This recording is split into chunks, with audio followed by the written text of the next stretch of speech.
যশোরের কেশবপুর উপজেলার সাগরদাড়ি। এই নামটি শুনলেই মনে পড়ে যায় মাইকেল মধুসূদন দত্তের কথা। আসসালামু আলাইকুম, আমি হৃদয়। তো ভিডিও টাইটেল দেখে নিশ্চয়ই বুঝতে পেরেছেন আজকে আপনাদের কি দেখাতে চলেছি। তো চলুন ভিডিওটির সাথে থাকুন এবং উপভোগ করতে থাকুন সাগরদাড়ি কেশবপুর। চলুন প্রথমে আমরা জেনে নিই কীভাবে এই সাগরদাড়িতে যাওয়া যায়। বাংলাদেশের যে কোনো প্রান্ত থেকে প্রথমে আসতে হবে যশোর জেলাতে। এই যশোর জেলা থেকে বাসে করে চলে আসতে হবে কেশবপুর উপজেলায় এবং কেশবপুর উপজেলা থেকে সোজা একটাই রাস্তা চলে গেছে সাগরদাড়ি। কেশবপুর উপজেলা থেকে দূরত্ব হবে আনুমানিক 9 থেকে 10 কিলোর মতন। এই গ্রামেই জন্মেছেন কবি মধুসূদন দত্ত।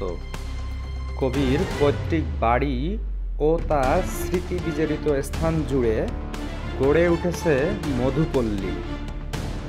তো চলুন দেখে আসি মধুসূদন দত্তের বাড়ি এবং আজকের ভিডিওতে তুলে ধরব মধুসূদন দত্তের বাড়ির আন্তঃপ্রান্ত সব কিছু। তো দেখতে দেখতে আমরা কিন্তু মধুসূদন দত্তের বাড়ির এরিয়াতে প্রবেশ করেছি। 1824 সালের 25শে জানুয়ারি এই সাগরদাড়িতে জন্মগ্রহণ করেন আজকের মাইকেল মধুসূদন দত্ত। শৈশবের একটি বড় সময় জুড়েই তিনি এই গ্রামেই কাটিয়েছেন। যদিও কৈশোরে তাকে কলকাতায় পাঠানো হয় শিক্ষার জন্য।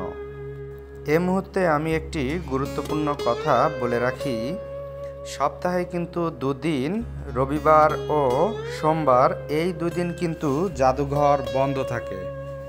তো যারা এখানে আসতে চান রবিবার এবং সোমবার বাদে বাকি অন্য সব দিন আসলে জাদুঘরটি খোলা পাবেন। শিক্ষার জন্য কলকাতায় গেলেও শিকড়টা পড়েছিল এই গ্রামেই। 1862 সালে কলকাতায় থাকাকালীন মায়ের অসুস্থতার কথা শুনে কবি আবার আসেন এইখানে। সাথে করে নিয়ে আসেন তার স্ত্রী ও সন্তানদের। তো যখন তার মাকে দেখতে আসেন এবং তার পরিবার জানতে পারেন তিনি ইসলাম ধর্ম ত্যাগ করে খ্রিস্টান ধর্ম গ্রহণ করেছেন, তখন তার পরিবারকে আর মায়ের সঙ্গে দেখা করতে দেওয়া হয়নি। পরবর্তীতে মাইকেল মধুসূদন দত্ত তার পরিবারকে নিয়ে আবার এই কপোতাক্ষ নদের ঘাট ধরেই কলকাতাতে ফিরে যান। মধুসূদন দত্ত বাংলা সাহিত্যের প্রথম নাট্যকার।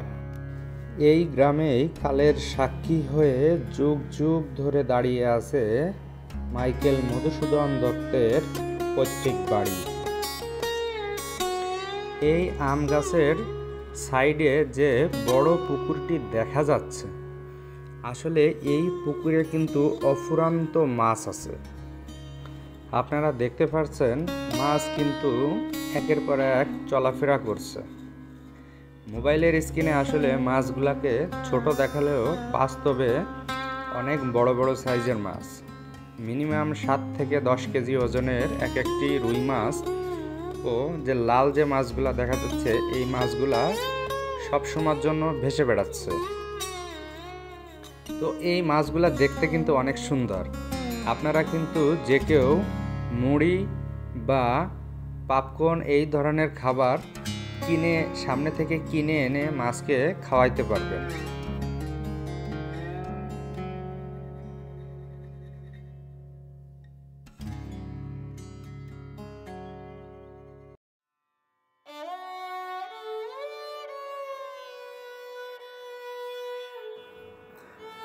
অপূর্ব ও দৃষ্টিনন্দন হওয়ার কারণে 1968 সালে তৎকালীন সরকার এই বাড়িটিকে প্রত্নতন্ত্র স্মৃতি বিজড়িত হিসেবে ঘোষণা করেন। পরবর্তীতে 1996 সালে এই মধুসূদন দত্তের বাড়ির একটি প্রবেশ গেট, মঞ্চ, সীমানা প্রাচীর ও অভ্যর্থনা স্থাপনা তৈরি করলে বাড়িটি আজকের রূপ লাভ করে।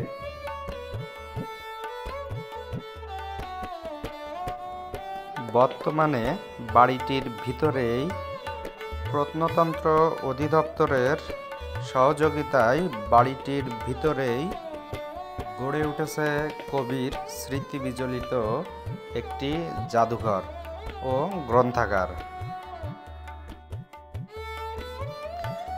কবির ব্যবহৃত বই পুস্তক এখানে সংগ্রহ করে রাখা হয়েছে। আরও দেখতে পাচ্ছেন বিভিন্ন এলাকার বিভিন্ন মসজিদ ও বিভিন্ন নিদর্শনের কিছু কিছু প্রকৃতি পূর্ণ ছবি এখানে সংগ্রহ করে রাখা হয়েছে।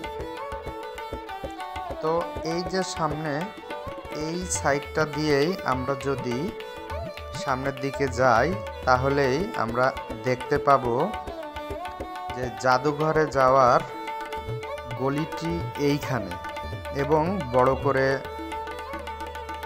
একটি সাইনবোর্ড দেয়া আছে কবি মধুসূদন দত্তের পৈতৃক বাড়ি ও জাদুঘর।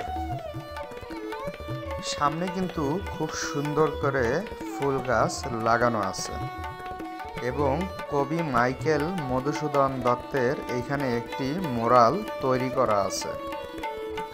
এই মুরালটি যদিও অর্ধেক, ভিডিওর শেষে আরেকটি মুরাল দেখাবো আমরা।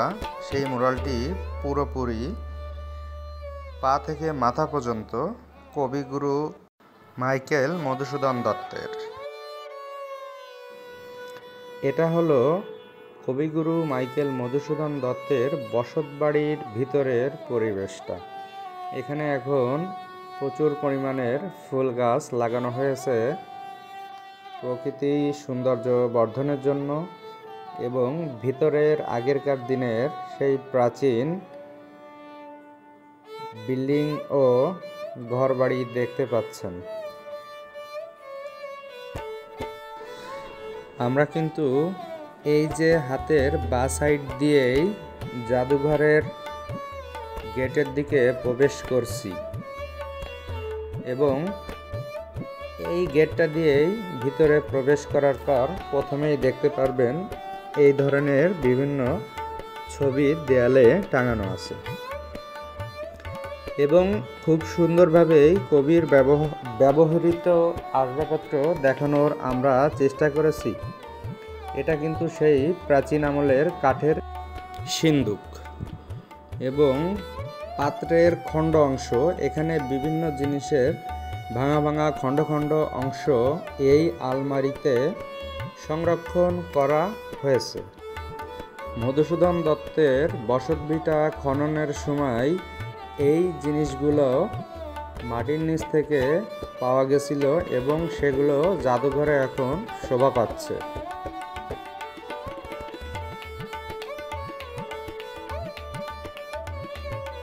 স্টিলের বাক্স, তখন কিন্তু এই স্টিলের বাক্সগুলো খুবই দুষ্প্রাপ্য ছিল। এখানে কিন্তু আরও একটি কাঠের বাক্স দেখা যাচ্ছে, কাঠের আলমারি। এই আলমারিতে তিনি তার ব্যবহৃত জিনিসপত্র রাখতেন।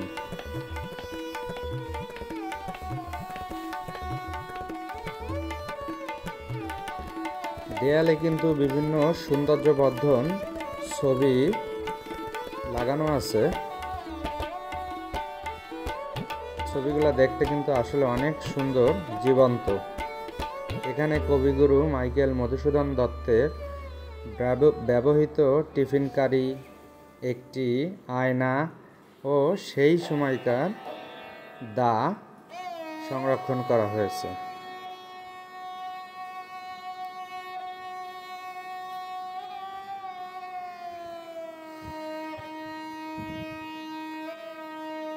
দেয়াল থেকে কিছু ছবি আপনাদেরকে দেখানোর চেষ্টা করলাম। এটি হচ্ছে কলের গান। আমরা যে কলের গান এর কথা শুনে থাকি এখন প্রায় বিলুপ্ত বাংলাদেশ থেকে, এই সেই কলের গান। এবং টুপি রাখার একটি পাত্র বা বক্স এটাতে মাইকেল মধুসূদন দত্ত টুপি রাখতেন। এটা কিন্তু খুবই দুষ্প্রাপ্য। পাথরের থালা, পাথরের গামলা এইগুলা কিন্তু তখনকার সময় ব্যবহৃত হতো।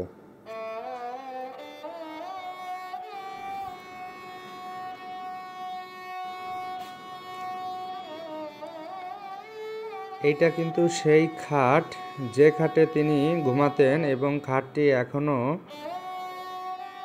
সেইভাবে সংরক্ষণ করা হয়েছে। খাটের পাশাপাশি তার ব্যবহৃত একটি টেবিলও রাখা রয়েছে।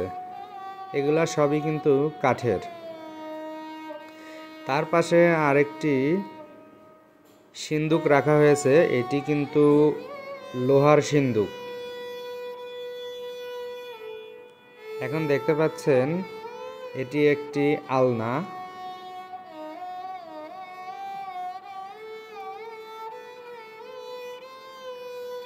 এখানে তার অনেক ডিগ্রি, সার্টিফিকেট এবং মাইকেল মধুসূদন দত্তের বংশ পরিচয় খুব সুন্দরভাবে দেওয়া আছে। এই ঘরের চতুর্পাশে আপনারা দেখতে পাবেন অনেক গুরুত্বপূর্ণ কিছু দেওয়া আছে। মাইকেল মধুসূদন দত্ত 12টি ভাষা জানতেন। সকল ভাষাগুলা এখানে উল্লেখ করে দেওয়া আছে।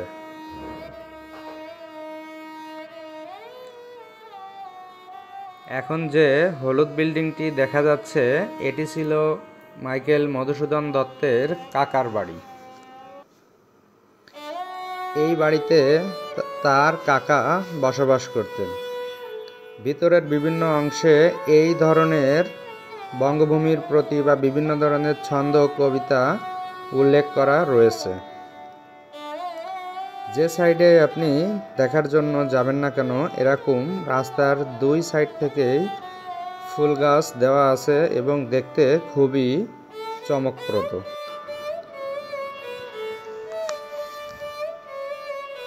দত্তবাড়ির চারিপাশে কিন্তু এই ধরনের বেঞ্চ তৈরি করা আছে। যারা এখানে দর্শনার্থী আছে তারা যাতে ঘোরার মাঝে মাঝে এখানে বসে রেস্ট করতে পারে, এজন্য এ ধরনের ব্যবস্থা আছে। তো আমরা দেখতে দেখতে আবার চলে আসলাম সেই পুকুর পাড়ে।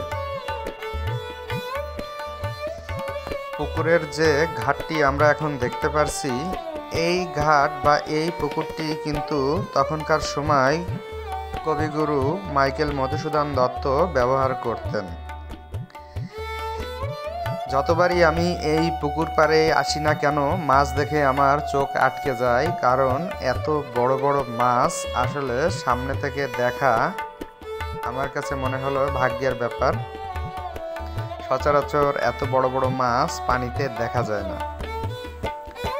তো এখন দেখেন, আমরা কিন্তু দেখতে দেখতে ভিডিওর শেষে চলে এসেছি। এটা কিন্তু কবির পুরো একটি আস্ত মুরাল এবং এই সেই কপোতক্ষ নদ, যেখান থেকে কবিগুরু নৌকাতে করে কলকাতায় চলে গেছিলেন কৈশোরকালে লেখাপড়া করার জন্য। এবং মায়ের অসুস্থতার কথা শুনে তিনি আবার তার স্ত্রী বাচ্চাকে সাথে নিয়ে এই ঘাটে এসেছিলেন। এবং পরিবার যখন জানতে পারল তিনি খ্রিস্টান ধর্ম গ্রহণ করেছেন, তখন তাকে বাড়ি উঠতে দিল না এবং তিনি এখানের এই বাদাম গাছের গোড়ায় তাঁবু করে প্রায় 14 দিন অপেক্ষা করেছিলেন। পরবর্তীতে তিনি আবার কলকাতায় ফিরে